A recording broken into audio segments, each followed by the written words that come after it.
السلام عليكم ورحمة الله وبركاته. الحمد لله. بسم الله العظيم القدرة والشان، شديد البطش والبرهان، حافظ الدين والقرآن. بسم الله ما شاء الله كان وما لم يشأ لم يكن، ولا حول ولا قوة إلا بالله العلي العظيم. الحمد لله، الحمد لله رب العالمين، والعاقبة للمتقين، والصلاة والسلام على أشرف المرسلين وعلى آله وصحبه أجمعين. أما بعد، فقد قال الله تعالى في القرآن العظيم والفرقان المجيد: أعوذ بالله من الشيطان الرجيم، بسم الله الرحمن الرحيم، إن مع العسر يسرا. صدق الله العلي العظيم. وقال نبينا وحبيبنا وسيدنا وقرة أعيننا وثمرة فؤادنا محمد رسول الله صلى الله عليه وسلم: من سب أصحابي فعليه لعنة الله والملائكة والناس أجمعين. صدق النبي صلى الله عليه وسلم. எல்லா புகழும் புகழ்ச்சியும் ஏக இறைவனாகிய அல்லாஹ் ஒருவனுக்கு உரித்தாவுக.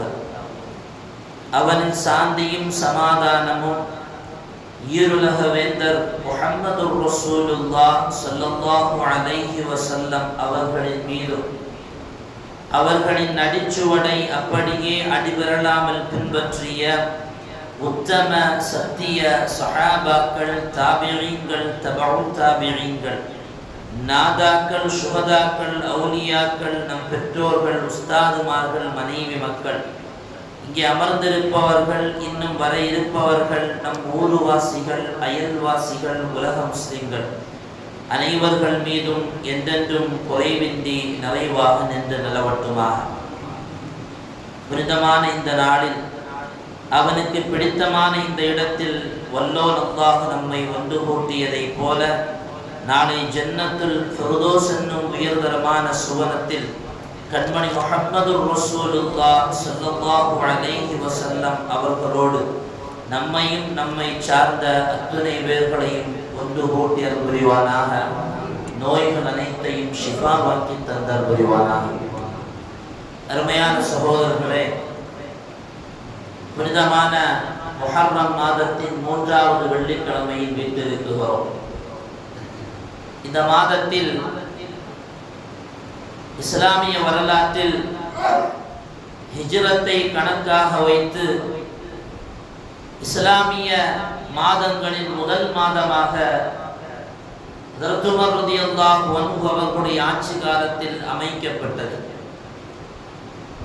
இந்த மாதத்தில் அதிகமாக நினைவு கூறப்படுகிற ஏராளமான தகவல்களில் ஒன்று, கண்மணி முஹம்மது ரசூலுல்லாஹ் ஸல்லல்லாஹு அலைஹி வஸல்லம் அவர்களின் மக்காவிலிருந்து மதீனாவை நோக்கிய ஹிஜ்ரத் என்ற பயணம். இஸ்லாமிய வரலாற்றில் மிகப்பெரிய திருப்புமுனையை தந்த ஒரு பயணம் இந்த ஹிஜ்ரத். இஸ்லாம் உலகமெங்கும் பரவியது அந்த பயணத்திற்கு பிறகுதான். இஸ்லாமிய ஆட்சி உலகத்தில் முதலாக நிறுவப்பட்டதும் அந்த பயணத்திற்கு பிறகுதான். இஸ்லாமியர்கள் நிம்மதியாக அல்லாஹுவை வணங்குவதற்கும் அல்லாஹுவின் பக்கம் மக்களை அழைப்பதற்குமான தளத்தை அமைத்து கொண்டதும் அந்த பயணத்திற்கு பிறகுதான். சுருக்கமாக சொன்னால், குடும்பவியல், வாழ்வியல், அரசியல், பொருளியல், சமூகவியல் என்று அத்துணைக்குமான தளத்தை இஸ்லாமியர்கள் அமைத்து அடுத்து வருகிற தலைமுறைகளுக்கு வழிகாட்டுவதற்கான இடத்தை பெற்றதும் இந்த ஹிஜ்ரத் என்கிற பயணத்திற்கு பிறகுதான். இந்த ஹிஜ்ரத்தில் ஏராளமான படிப்பனைகள் நமக்கு உண்டு.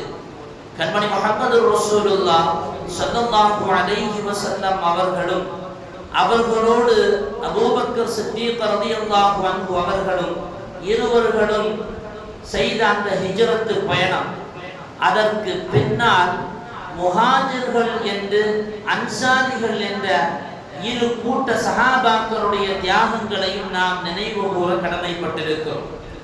ஒரு முழு புருஷ ஆயுசையே அல்லாஹ்வுக்காக வேண்டி அர்ப்பணித்தவர்கள் இந்த முஹாஜிர்கள் அன்சாரிகள் என்ற சஹாபா பெருமக்கள். அருமையான சகோதரர்களே, எனவே தான் காலம் கடந்தும் காட்சிகள் பல மாறியும் கூட அந்த சஹாபாக்களுடைய பெயர்கள் மட்டுமல்ல, அவர்களுடைய வாழ்க்கையும் தியாகங்களும் அவர்களுடைய வாழ்வை அப்படியே பின்பற்றி வாழ வேண்டும் என்கிற செய்தியை இஸ்லாம் நமக்கு சொல்லித் தருகிறது. பொதுவாக அல்லாஹுவால் பொருந்திக் கொள்ளப்பட்ட ஒரு கூட்டம் சஹாபா பெருமக்கள். குர்ஆன்ல நமக்கு ஒரு ஆயத்து மிகப்பெரிய பரிச்சயமான ஆயத்து, ரலியல்லாஹு அன்ஹும் வ ரது அன்ஹு. குர்ஆன் ஓதுகிற, குர்ஆனோடு தொடர்பு இருக்கிற அத்தனை பேர்களுக்கும் தெரிந்த ஆயத்து. ரலியல்லாஹு அன்ஹு, அல்லாஹ்வை அவர்கள் பொருந்திக் கொண்டார்கள். வ ரது அன்ஹு, அல்லாஹ் அவர்களை பொருந்திக் கொண்டான், அவர்களும் அல்லாஹ்வை பொருந்திக் கொண்டார்கள். அல்லாஹ் ஒரு சமூகத்தை பொருந்திக் கொண்டான் என்று ஒரு சர்டிபிகேட்டை குர்ஆனில் பதிவு செய்திருக்கிறான் என்றால் எத்தனை பெரிய தியாகத்தை அவர்கள் செய்திருந்தால் இந்த இடத்தை அவர்கள் பிடித்திருந்திருப்பார்கள். வெறும் அல்லாஹ்வுடைய பொருத்தமும் நேசமும் மட்டுமல்ல, ஃபமன் அஹப்பஹும் ஃபபிஹுப்பி அஹப்பஹும், நாயகம் சொன்னார்கள், என் சஹாபிகளை யார் நேசிக்கிறார்களோ அவர்களை நான் நேசிக்கிறேன். ஃபமன் அபகதஹும் ஃபபிபுகுதி அபகதஹும், என் நேசர்களான சஹாபாக்களை யார் கோபித்துக் கொள்கிறார்களோ வெறுக்கிறார்களோ அவர்கள் என்னுடைய வெறுப்பை சம்பாதித்தவர்கள், நான் அவர்களை வெறுக்குகிறேன் என்றார்கள் முஹம்மது ரசூலுல்லாஹி ஸல்லல்லாஹு அலைஹி வஸல்லம். அல்லாஹ்வுடைய பொருத்தமும் கண்மணி நாயகத்தினுடைய நேசமும் பெற்ற ஒரு கூட்டம் தான் இந்த முஹாஜிர் அன்சாரிகள் என்று சொல்லப்படுகிற இரு கூட்ட சஹாபா பெருமக்கள். அருமையானவர்களே, இந்த ஹிஜ்ரத்து பயணத்தில் நமக்கு கிடைக்கிற பாடங்களில் அநேகமானதில் மிக முக்கியமான ஒரு பாடம் பொருளாதாரம். மக்கமா நகரத்தில் வாழ்ந்த அந்த முஹாஜிர் என்று சொல்லப்படுகிற சஹாபாக்கள் ஒரு ஏழையோ அல்லது அடுத்த உணவுக்காக வேண்டி அடுத்தவர்களிடத்தில் தேவையுடையவர்களோ அல்ல. ஒரு பெரிய பொருள் படைத்த ஒரு சாம்ராஜ்யத்தை ஆண்டு வாழ்ந்தவர்கள் அந்த முஹாஜிர் சஹாபாக்கள். வீடு வாசல் இருந்தவர்கள், தொழில் துறவுகள் இருந்தவர்கள், அடுத்தவர்களுக்கு உதவி செய்து வாழ்ந்து வந்த அந்த பெருமக்கள் ஒரு கட்டத்தில் தங்களுடைய சொந்த ஊர்களில் இருந்து அங்கே இருப்பதற்கான வாய்ப்பு அமையாத போது, இதற்கு மேலால் இங்கே இஸ்லாமை தாங்கிக் கொண்டு வாழ முடியாது என்கிற ஒரு கட்டம் வந்த போது, வேறு வழி இல்லாமல் தான் பிறந்து வளர்ந்த அந்த சொந்த ஊரை விட்டு வெளியேறுகிற ஒரு சூழல் ஏற்பட்ட போது அத்துணை பொருட்களையும் இழந்தார்கள், இல்லை அத்துணையும் தானமாக கொடுத்தார்கள். வரலாற்றில் ஏராளமான சஹாபியருடைய வரலாறுகளை பார்க்க முடியும். செல்வந்தர்களாக வாழ்ந்த அப்துல் ரஹ்மான் இப்னு அவுஃப் ரலியல்லாஹு அன்ஹு, சையதுனா உஸ்மான் இப்னு அஃபான் கனி என்றே வரலாற்றில் அடையாளம் விடுவார்கள், பணக்காரர் என்று. அந்த சஹாபிகள் எல்லாம் பொருள் படைத்தவர்களாக மக்கமா நகரத்தில் வாழ்ந்தவர்கள். இஸ்லாத்திற்காக வேண்டி, அல்லாஹ்வுக்காக வேண்டி அத்துணையும் மக்கமா நகரத்தில் விட்டு கிளம்பினார்களா இல்லையா? அவர்கள் சொல்லுகிற பாடம் என்ன தெரியுமா? பொருளாதாரம் எப்ப வேண்டுமானாலும் ஏற்றிக் கொள்ளலாம், ஆனால் ஈமான் அது இருக்கிற வரையில் மட்டும்தான், அதை பேணி பாதுகாத்துக் கொள்கிற வரையில் மட்டும்தான் ரப்பிடத்தில் மதிப்பை தவிர அதை இழந்து விட்டு நீ கிளம்பினால் இந்த உலகம் சரி நாளை மறுமையும் சரி உனக்கு பெரிய ஏமாற்றத்தை தரும் என்பதை அந்த பாடத்தில் பயணத்தில் நமக்கு சொல்லித் தருவார். வரலாற்றில் சுஹைப் ரூமி என்கிற சஹாபி, ஒரு அறிவிப்பில் பார்க்க முடியும், ரோம் தேசத்திலிருந்து இஸ்லாத்தை ஏற்றுக்கொண்டு மக்கமா நகரத்தில் வாழ வந்த சஹாபி. இந்த சுஹைப் ரூமி ரலியல்லாஹு அன்ஹு அவர்கள் வகான மின் அக்னத் தஜ்ஜாரி மக்கா, மக்காவிலேயே பெரிய வியாபாரி மட்டுமல்ல, வியாபார சங்கத்தினுடைய பணக்காரர்கள்ல பெரிய ஆளு இந்த சுஹைப் ரூமி ரலியல்லாஹு அன்ஹு. மக்காவை விட்டு கிளம்பி மதீனாவுக்கு போறாங்க. அப்படி போகும்போது மதீனாவுடைய குறைஷிகள்ல வாலிபர்கள்லாம் ஒன்று கூடிட்டாங்க. கூடி அந்த சஹாபியை சுத்தி வட்டமிட்டு கொண்டார். இந்த சஹாபி நடுவுல நிக்கிறாங்க. கையில அம்பு இருக்குது, வில் இருக்குது, வேற எதுவுமே இல்லை. அந்த சஹாபி சுத்தி வட்டமிட்ட வாலிபர்களை பார்த்து சொல்லுவார்கள், என்னை விட மக்காவில் அம்பை குறிபாய்த்து எய்பவன் இங்க யாரும் இல்லை, மரியாதையா வழிவிடுங்க, இல்லைன்னா அம்பு பாயினாங்க. எல்லாம் அப்படி கொஞ்சம் விலக ஆரம்பிச்சாங்க. அந்த சஹாபி சுதாரித்துக் கொண்டவர்கள் சொன்னார்கள், உங்களுக்கு என்ன வேணும்? அலா அதுல்லுக்கும் அலா கைர், ஒரு சிறந்த செய்தியை உங்களுக்கு நான் சொல்லட்டுமா?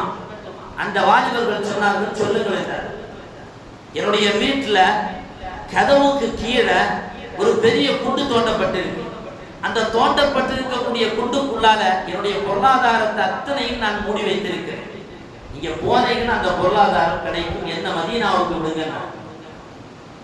ஒரு புருஷ ஆயுசை பொருளாதாரத்துக்காக வேண்டி செலவழித்து தான் சம்பாதித்து வைத்த தன்னுடைய சொந்த ரத்தத்தை வேர்வையாக சிந்தி அந்த சஹாபி உருவாக்கிய பொருளாதாரம் அல்லாஹ் ரசூலுக்காக வேண்டி கொடுக்கிறார். அந்த சஹாபி அத்தனையும் கொடுத்தார்கள். மக்கமா நகரத்திலிருந்து புறப்பட்ட அந்த சஹாபிக்கு மதீனாவினுடைய எல்லையில் அமையப்பட்டிருக்கக்கூடிய குபா மஸ்ஜித், சையதுனா அபூபக்கர், உமர் போன்ற பெரும் பெரும் சஹாபிகளோடு எம்பெருமான் முஹம்மது ரசூலுல்லாஹ் ஸல்லல்லாஹு அலைஹி வஸல்லம் அவர்கள் வீட்டிலிருக்கிற அந்த சபைக்கு செல்கிறார்கள். சையதுனா சுஹைபுர் ரூமி ரலியல்லாஹு அன்ஹு அவர்கள் கூட்டமாக இருக்கிற சஹாபாக்கள் மத்தியில் வருகிற பொழுது சையதுனா ஜிப்ரீல் அலைஹிஸ்ஸலாம் அவர்கள் அல்லாஹ்வுடைய ரசூலிடத்தில் வந்து சொல்லுவார்கள், சுஹைபுர் ரூமி வருகிறார், அல்லாஹ் ஒரு ஆயத்தை இறக்குகிறார், வ மினன் நாஸி மன் யஸ்ரி நஃப்ஸஹு பித்திகாஅ மர்லாத்தில்லாஹ், அல்லாஹ்வுடைய பொருத்தத்தை மட்டுமே நோக்கமாக கொண்டு யார் செலவழிக்கிறார்களோ, அல்லாஹ்வுடைய பொருத்தத்தை நாடி யார் செலவழிக்கிறார்களோ அவர்கள் அல்லாஹ்வுடைய பொருத்தத்தை பெற்றுக் கொண்டார்கள் என்ற செய்தியை ஜிப்ரீல் அலைஹிஸ்ஸலாம் அவர்கள் வந்து சொல்லி முடித்து செல்கிறார்கள்.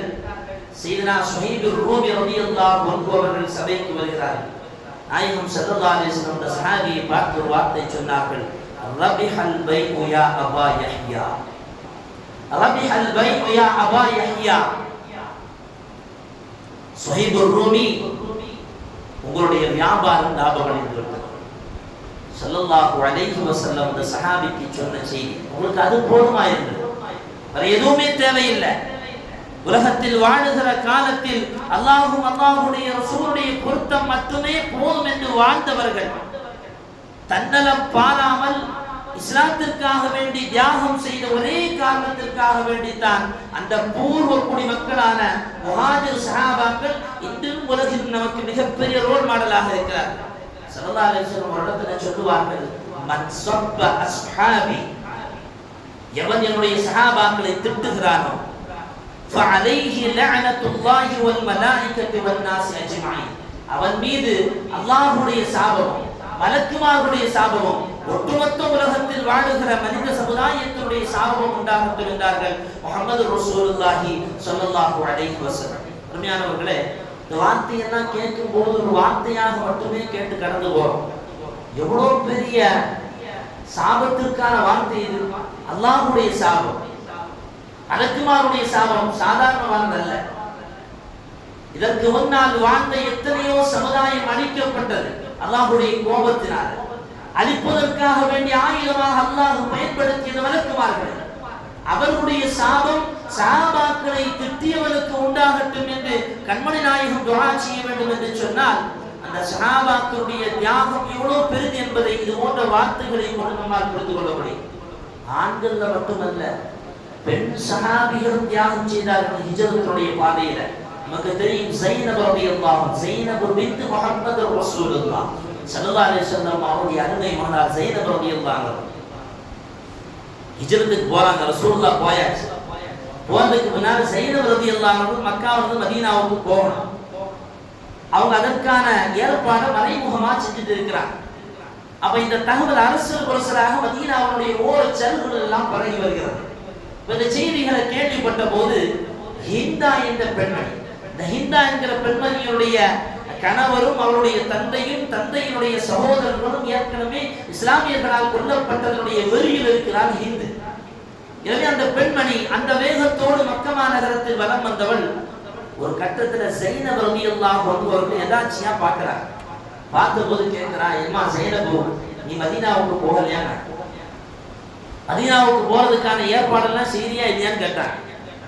இந்த அம்மா சொன்னாங்க, இல்ல அப்படிலாம் எதுவும் எனக்கு யோசனை இல்லைன்னா, ஏன்னா ஹிந்தாட்ட சொன்னா கண்டிப்பா ஹிந்தா இந்த செய்தி எதிர்களிடத்தில் சொல்லி நம் பயணத்திற்கான தடை ஏற்படும் என்று ஸைனப் ரலியல்லாஹு அன்ஹா சுதாரித்து கொண்டு தகவலை சொல்லாம மறைச்சிட்டாங்க. ஒரு நாள் பகல் மதிய வேளையில ஸைனப் ரலியல்லாஹு அன்ஹா அவர்களும் அவர்கள் சகோதரர்களும் சேர்ந்து பட்ட பகல்ல முஹாஜிர்கள் அந்த மக்காவாசிகள் குறைஷிகள் பார்க்க வண்ணம் ஸைனப் ரலியல்லாஹு அன்ஹா புறப்பட்டு போறாங்க. இது பெரிய கேவலத்தை அந்த முஹாஜிர்களுக்கு ஏற்படுத்தி அந்த குறைஷிகளுக்கு ஏற்படுத்துச்சு. நம்ம இவ்வளோ காயப்பட்டு இருக்கிறோம், இவ்வளோ அடி வாங்கி இருக்கிறோம், பத்ருத்த களத்தில எல்லாம் காயப்பட்டு இருக்கிறோம். இந்த ஸைனபு அவருடைய தந்தை தான் இதற்கான காரணமாக இருக்கிறார். இருந்த போதும் இனியும் நமக்கு கேவலத்தை தரும் வண்ணமாக ஸைனப் இப்படி பட்ட பகல்ல கிளம்பி போறார், இது சரியில்லை, விடக்கூடாது என்று சொல்லி அபூ சுஃபியான் அவர்களுடைய தலைமையில் ஒரு படை கிளம்புகிறது. தூதுவா என்கிற இடத்தில் வைத்து ஸைனப் ரலியல்லாஹு அவர்கள் இடைமறைக்கப்படுகிறார்கள். மறைக்கப்பட்ட போது கூட்டத்தில் இருந்த ஹப்பாப் இப்னு அஸ்வத் என்கிற ஒருவர் ஒரு அம்பு எடுத்து எறிகிறார். ஸைனப் ரலியல்லாஹு அவர்கள் இவர் இருந்த அந்த கூடாரத்தின் மீது பாய்ந்து அந்த கூடாரம் சரிந்து கர்ப்பமற்றிருந்த ஸைனப் ரலியல்லாஹு அவர்கள் கீழே விட அவருடைய கர்ப்பம் இல்லாமலாகும். அருமையான சகோதரர்களே, ஒரு கர்ப்பம் இருக்கக்கூடிய ஒரு பெண் எவ்வளவு சூதானமாக நடந்து கொள்ள வேண்டும், எவ்வளவு பாதுகாப்பாக இருக்க வேண்டும். அவள் நடையிலும் சரி, இருப்பிலும் சரி, கிடத்தத்திலும் சரி, அத்துணையிலும் அவள் பாதுகாக்கப்பட வேண்டியவள். சையதுனா ஸைனப் ரலியல்லாஹு அன்ஹா அவர்கள் அல்லாஹ்வுடைய ரசூலுடைய பொருத்தத்தை மட்டுமே கவனத்தில் கொண்டு மதீனாவை நோக்கி பயணித்த பெண்மணிக்கு கிடைத்த பரிசு என்ன? அவர்கள் வயிற்றில் கர்ப்பமற்றிருந்த அந்த சிசு இல்லாமலாக்கப்பட்டது. அத்தனை தியாகங்களையும் செய்தார்கள். ஸைனப் ரலியல்லாஹு அன்ஹா அதுக்கு முன்னால மதீனாவுக்கு போனாங்க. அந்த வேதனையிலே வஃபாத் ஆனார்கள் என்று வரலாறு சொல்லித்தர். ஒரு ஆண் மட்டுமல்ல, பெண்மணிகள் கூட முஹாஜிர்களான சஹாபாக்கள் எத்தனையோ பேர்கள் இந்த ஹிஜ்ரத்தினுடைய பயணத்தில் அவருடைய பாடம், அவருடைய வாழ்க்கை நமக்கு பெரிய முன்மாதிரியாக இருக்கிறது. அத்தனையும் அல்லாஹ்வுக்காக வேண்டியே விட்டார். இன்னைக்கு ஒரு பொருள்ல கொஞ்சம் குறைஞ்சா கூட ரொம்ப திட்ட ஆரம்பிச்சோம். நல்லா தான் இருக்கும், நல்ல சொகுசா இருக்கும், நல்ல பொருளாதாரத்தோடு இருக்கும். ஆனா அல்லாஹ்வுக்காக வேண்டி கட்டுப்பட்டு வாழ்ந்த அந்த மேன்மக்கள், கஷ்டத்திலே சகித்து வாழ்ந்த அந்த மேன்மக்கள் எந்த கட்டத்திலையும் ரப்ப திட்டலை. 101% கூட அவர்களுடைய குணங்களை நமக்கு இல்லை.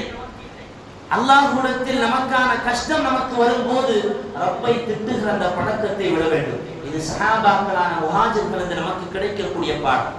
முஹாஜிர் சஹாபாக்கள் மட்டுமல்ல, இனி அன்சாரி சஹாபிகள் என்று சில பாடங்களை நாம் படிக்க வேண்டும். முஹாஜிர்கள் என்ற தியாகத்தை சகித்துக் கொள்கிற அந்த தன்மை நமக்கு வேண்டும். அதே நேரத்தில் விருந்தாளிகளாக வருபவர்களை உபசரிக்கிற நல்ல குணம் அன்சாரியுடைய வாழ்க்கையிலிருந்து நமக்கு கிடைக்க வேண்டும். ஸல்லல்லாஹு அலைஹி வஸல்லம் அவங்களுடைய ஒரு ஹதீஸ், ஹுப்புல் அன்சார் ஆயத்துல் ஈமான், ஈமானுடைய அடையாளம் அன்சாரிகளை நேசிப்பது. அதே நேரத்தில் வபுகுல் அன்சார் ஆயத்துல் முனாஃபிக், அன்சாரிகளை வெறுப்பது என்பது முனாஃபிக்குடைய அடையாளம் என்றார். வார்த்தைகள் மட்டுமல்ல, ஸல்லல்லாஹு அலைஹி வஸல்லம் வாழ்க்கையில பார்க்க முடியும். மதீனாவுக்கு வந்த முஹாஜிர் சஹாபாக்கள் எல்லாத்தையும் விட்டுட்டு வந்தவங்கள்ட்ட ஸல்லல்லாஹு அலைஹி வஸல்லம் அவர்கள் ஒவ்வொரு சஹாபிகளையும் கூப்பிட்டு இந்த மக்காவுடைய இந்த முஹாஜிர் நீங்க இவரை கூட வச்சுக்கீங்க, இவர் பொருளாதாரத்தை விட்டு வந்திருக்கார். ஒரு தடவை ஸல்லல்லாஹு அலைஹி வஸல்லம் முஹாஜிர் சஹாபாக்கள் வந்ததுக்கு பின்னால அன்சாரி சஹாபாக்களை உட்கார வச்சு பெருமானார் ஸல்லல்லாஹு அலைஹி வஸல்லம் அவர்கள் அறிவிப்பு செய்தார்கள். ஐயுஹல் அன்சார் யக்ஸிப் பைனனா வ பைன இஹ்வானினா அன்-நஃபீல். ஸல்லல்லாஹு அலைஹி வஸல்லம் சொன்னார்கள், அன்சாரிகளே, மக்காவிலிருந்து வந்திருக்கக்கூடிய இந்த அன்சாரிகள் அவருடைய அத்தனை பொருட்களையும் விட்டு விட்டு வந்திருக்கிறார்கள் அல்லாஹ் ரசூலுக்காக வேண்டி, நீங்க அவங்களுக்கு உதவ வேண்டும். நான் அப்ப இந்த அன்சாரி சஹாபிகள் நினைச்சாங்க, யா ரசூலல்லாஹ், எங்கள்கிட்ட இருக்கிற தோட்டங்களை நாங்க அவங்களுக்கு கொடுத்துட்டுமான்னு கேட்டாங்க. யா ரசூலல்லாஹ், எங்கள்கிட்ட இருக்கக்கூடிய தோட்டங்களை அவர்களுக்கு நாங்கள் கொடுக்கட்டுமான்னு கேட்டாங்க. பெருமானார் ஸல்லல்லாஹு அலைஹி வஸல்லம் சொன்னார்கள், அன்சாரிகள் இந்த வந்திருக்கக்கூடிய முஹாஜிர்களுக்கு விவசாயம் செஞ்சு பழக்கமில்லை, இவங்கெல்லாம் பெரிய பெரிய வியாபார முதலை, இவங்கெல்லாம் வியாபாரம் செஞ்சு பழக்கப்பட்டவங்க. உங்க யாருக்கும் விவசாயம் தெரியாது. அதனால நீங்க ஒண்ணு பண்ணுங்க, நீங்க விவசாயம் செய்யுங்க. அன்சாரிகளை பார்த்து சொன்னார்கள் நாயகம், நீங்க விவசாயம் செய்யுங்க. விவசாயம் செய்ததற்கு பிறகு அறுவடை காலம் வருகிற பொழுது நீங்களே அறுவடை செய்யுங்கள். அறுவடை செய்து பெற்றுக் கொள்ளப்படுகிற அந்த பொருளை எடுத்து இரண்டாக பங்கு வைத்து அதில் ஒரு குவியலை நீங்கள் முஹாஜிர்களுக்கு கொடுங்கள், ஒரு குவியலை நீங்க எடுங்க. உண்மையிலேயே அந்த அன்சாரி சஹாபிகள் என்ன சொல்லியிருக்கணும்? யா ரசூலல்லாஹ், நீங்க சொல்ற இந்த விதம் நியாயம் இல்லைன்னு சொல்லியிருக்கணும். நாங்க கஷ்டப்பட்டு உழைச்சி எடுத்து கொண்டு வந்து அதுக்கு பிறகு ரெண்டா பங்கு வைக்கணும்னு சொல்லியிருக்கிறோம். அன்சாரிகள் சொன்னார்கள், சமிஅனா வ அத்தஅனா யா ரசூலல்லாஹ், நீங்க என்ன சொல்றீங்களோ அதுதான் எங்க வாழ்க்கை. நீங்க என்ன சொல்றீங்களோ நாங்க கட்டுக்கொள்றோம். இல்ல மொத்தமா கொடுக்கணுமா யா ரசூலல்லாஹ்? மொத்தத்தையும் கொடுக்கும். வரலாற்றில் பார்க்க முடியும், அன்சாரி சஹாபிகள் தங்களுடைய பொருளாதாரத்தை கொடுத்தது மட்டுமல்ல, மனைவிமார்களை கொடுத்தார்கள். மனைவிமார்கள் 2 பேர்கள் இருந்தால் ஒருவரை தலாக்கு சொல்லி அவர்களை முஹாஜிரான சஹாபிகளுக்கு கட்டி கொடுத்தார்கள். வெறும் மனைவி அல்ல, மனைவிமார்களை அழகு நிறைந்த மங்கைகளை கொடுத்தார்கள். யாருக்கு வரும் அந்த குணம்? அன்சாரி சஹாபாக்கள். எனவே தான் ஸல்லல்லாஹு அலைஹி வஸல்லம் சொன்னார்கள், யார் அவரை நேசிக்கிறாரோ அது ஈமானின் அடையாளம், யார் அவரை வெறுக்கிறாரோ அது முனாஃபிக்குன் அடையாளம் என்றார். இன்னொரு பெரிய வியப்பு என்ன தெரியுமா? அந்த சஹாபிகள் அறுவடை செய்த அந்த குவியலை எடுத்துட்டு வந்து வச்சாங்க 2 பங்கா வச்சு, ஒரு பங்கு நிறைய பேரித்த பழங்கள், ஒரு பங்கு நிறைய கொஞ்சம் பேரித்த பழங்களும் அதில் ஏற்படுகிற அந்த வேஸ்ட்டுகள்லாம் வச்சாங்க. வச்சுட்டு முஹாஜிர் சஹாபாக்களை கூப்பிட்டு கேட்டாங்க, இந்த 2 குவியல உங்களுக்கு எது வேணும்னு கேட்டாங்க. அந்த முஹாஜிர்கள் சொன்னாங்க, இந்த பழம் நிறைய இருக்குது அதுதான் வேணுங்க, இந்த பழம் நிறைய இருக்குது அதுதான் வேணாங்க. அன்சாரி சஹாபிகள் மனமுந்து கொடுத்தார், நீங்க எடுத்துக்கீங்க. இந்த பக்கமா கொஞ்சம் வேஸ்டும் பேரித்த பழமும் இருக்குது, அதெல்லாம் ஒண்ணும் இல்லை, இதை நீங்க எடுங்கன்னாங்க. உண்மையான சகோதரர்களே, எனவே தான் இன்னைக்கும் வரலாறு பேசுது. இஸ்லாமிய கலை களஞ்சியத்தில் எழுதுவார்கள், அன்சாருடைய வரலாறை பற்றி எழுதும் போது தமிழகத்துக்கு ஒப்பாக்கி எழுதுவார்கள். நீண்ட வரலாறு என்பது நான் அதற்குள்ளா செல்லவில்லை. அருமையான சகோதரர்களே, பெருமானார் ஸல்லல்லாஹு அலைஹி வஸல்லம் அவர்கள் ஒரு தடவை கனிமத்து பொருள் கிடைச்ச போது அன்சாரிகளை பார்த்து சொன்னாங்களாம், கஸம்துமா கரம்னாஹு மின் பனி நதீர், பனி நதீர்ல இருந்து கொஞ்சம் போல கனிமத்து கிடைச்சிருக்கு, நான் உங்களுக்கு கொஞ்சம், அன்சாரிகளுக்கு கொஞ்சம், முஹாஜிர்களுக்கு கொஞ்சம் கொடுக்கட்டுமான்னு அன்சாரி சஹாபிகள்கிட்ட கேட்டாங்க. அந்த சஹாபாக்கள் சொன்னார்கள், யா ரசூலல்லாஹ் கஸிமஹா அலல் முஹாஜிரின், நீங்க அன்சாரிகளுக்கு கொடுத்துருங்க. சொன்னாங்க, இதை நீங்க அவங்களுக்கு கொடுத்தாச்சுன்னா பின்னால் அவங்க உங்களுக்கு தருவாங்க. அந்த சஹாபாக்கள் சொன்னார்கள், வலா நர்ஜஉ வலா நர்ஜு அன் ஷை, உங்களுக்கு எதுவுமே வேண்டாம், நாங்க கொடுத்த எதையுமே திரும்ப வாங்க மாட்டோம். அன்சாரிகளுக்குள்ள பழக்கம், நம்ம ஊர் அன்சாரிகள் இல்ல, இது மதீனா நகரத்தினுடைய அன்சாரிகள். ரசூலுல்லாஹ் கொடுத்த எதையுமே நாங்க வாங்க மாட்டோம். வயபூன மின் வயபூன மஅஹா மஅனா, அவர்கள் எங்களோட இருக்கட்டும். சொன்னாங்க, நீங்க அவங்களுக்கு கொடுத்துருங்க, கொடுத்துட்டு அவங்க இந்த ஊரை விட்டு வேணா போகட்டும்னாங்க. ரசூலுல்லாஹ் சொன்னாங்க, இல்ல ரசூலுல்லாஹ் வயபூன மஅனா அலா மா கானு அலைஹி, அவங்க இப்ப எப்படி இருக்கிறாங்களோ அதே மாதிரி எங்க கூட இருக்கட்டும், அவர்களுக்கு அந்த பொருளை எல்லாம் கொடுத்துருங்கன்னாங்க அன்சாரி சஹாபாக்கள். உண்மையான சகோதரர்களை, இந்த குணம் நமக்கு வேண்டும். இன்னைக்கு இந்த குணம் படைத்த சில பேர்களை நம்ம வரலாற்றில் பார்க்க முடியும், படிக்கும் போது பார்க்க முடியும், கேட்டு பார்க்க முடியும். சமீபத்தில் ஒரு செய்தி கேள்விவிட முடியுது. ஒரு பிள்ளை, சின்ன வயசு பிள்ளை, ஸ்கூலுக்கு வரும்போது தன்னுடைய தகப்பனார் வெளிநாட்டிலிருந்து கொண்டு வந்த அந்த முட்டாயை கொண்டு வந்து தன்னுடைய தோழிகளுக்கு எல்லாம் கொடுக்குறான். கொடுக்கும்போது ஒரே ஒரு பிள்ளை, ஃபாத்திமாங்கிற ஒரே ஒரு பிள்ளை மட்டும் அந்த முட்டாயை வாங்கி அதை கொஞ்சம் போல தின்னுட்டு மீதம் இருக்கக்கூடிய முட்டாயை அப்படியே கவர்ல பொறிச்சு பேகுக்குள்ள வைக்கிறாங்க. அவ இது அந்த முட்டாயை கொடுக்குற அந்த பிள்ளை பார்க்குது. இடைவேளை விட்ட போது பிள்ளையெல்லாம் வெளியே போன போது முட்டாய் கவரையெல்லாம் எடுத்து அந்த ஃபாத்திமாங்கிற பிள்ளை எடுத்து சேகரித்து பேக்குக்குள்ள போட்டு சிப்பை போட்டு வைக்கணும். கடைசியில் ஸ்கூலு விடும்போது இந்த ஃபாத்திமாங்கிற அந்த பிள்ளைகிட்ட முட்டாய் கொடுத்த அந்த பிள்ளை கேட்குது, உங்களோட ஒரு தகவல் கேட்கணும், நான் கொண்டு வந்த முட்டாய் நீ சாப்பிட்டியா? ஆமாம் சாப்பிட்டேன், நல்லா இருந்துச்சு, நல்லா இருந்துச்சு. மீத முட்டாயை நீ வந்து பேக்குக்குள்ள வச்ச. அந்த பிள்ளை சொல்லிச்சுன்னா, நான் ஒரு எத்தி, நான் ஒரு எத்தி, என்னுடைய தகப்பனார் வேலை பார்க்கும்போது டெரஸ்ல இருந்து கீழே வந்து மௌத்தாயிட்டாங்க. என்னுடைய கூட பிறந்த சகோதரிகள் என்னுடைய தம்பி யாருமே இந்த வெளிநாட்டு முட்டாயை பார்த்ததில்லை. அவங்களுக்கு இந்த முட்டாய் படணும், அவங்களுக்கு இந்த முட்டாய் நாக்கில் படணும், அது எனக்கு ஒரு ஆசை, எனவே தான் கொண்டு போகிறேன் என்று அந்த புள்ள பதில் சொல்லிட்டு போயிடுச்சு. இந்த முட்டாய் கொடுத்த புள்ள வீட்டில் போய் பாப்பாவுக்கு போன் அடிச்சு சொல்லிச்சுதான், பாப்பா இனிமே நீங்க முட்டாய் அனுப்பும் போது கூட அனுப்புறோம்.